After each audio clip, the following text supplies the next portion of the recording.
आज के हमारे इस वीडियो में हम आपके लिए जितिया व्रत की चिल्लो और सियारन की कहानी लेकर आए हैं।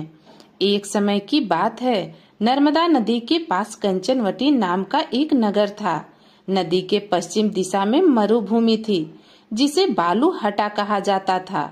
वहाँ विशाल पाकड़ का एक पेड़ था। उस पेड़ पर चील रहती थी। पेड़ के नीचे एक खोखर था, जिसमें सियारन रहती थी। चील और सियारन में गहरी दोस्ती थी। एक बार दोनों ने मिलकर कुछ स्त्रियों को जितिया व्रत करते हुए देखा। तब उन्होंने यह व्रत करने का संकल्प लिया। फिर दोनों ने भगवान जिमुत वाहन की पूजा करने के लिए निर्जला व्रत रखा। व्रत के दिन उस नगर में एक बड़े व्यापारी की मृत्यु हो गई और व्यापारी का दाह संस्कार उसी मरु स्थल पर किया गया। दिन बीतने के बाद जब रात हुई, तब वहाँ मौसम खराब हो गया। बिजली कड़कने लगी और बादल गरजने लगे। वहाँ पर बड़ा तूफान आ गया। अब सियारन को भूख लगने लगी।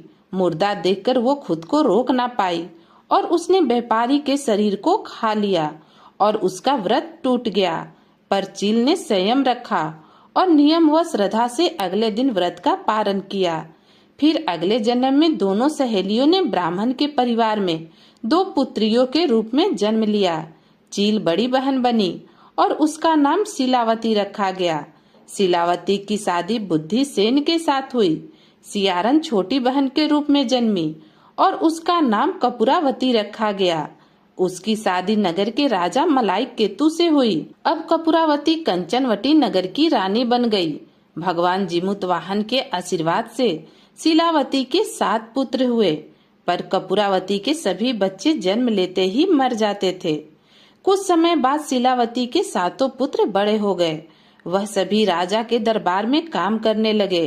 कपूरावती के मन में उन्हें देखकर ईर्ष्या की भावना आ गई और उसने राजा से कहकर शिलावती के सभी पुत्रों के सर कटवा दिए और उन्हें 7 नए बर्तन मंगवाकर उनमें रख दिया और लाल कपड़े से ढककर शिलावती के पास भिजवा दिया।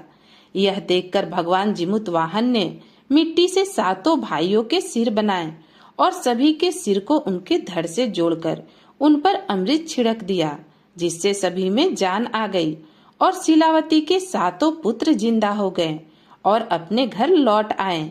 जो कटे हुए सिर रानी ने भेजे थे, वे फल बन गए। दूसरी ओर रानी कपूरावती शिलावती के घर से पुत्रों की मृत्यु का समाचार सुनने के लिए व्याकुल थी। जब बहुत देर तक कोई समाचार नहीं आया, तो कपूरावती स्वयं ही बड़ी बहन के घर चली गई। वहाँ सब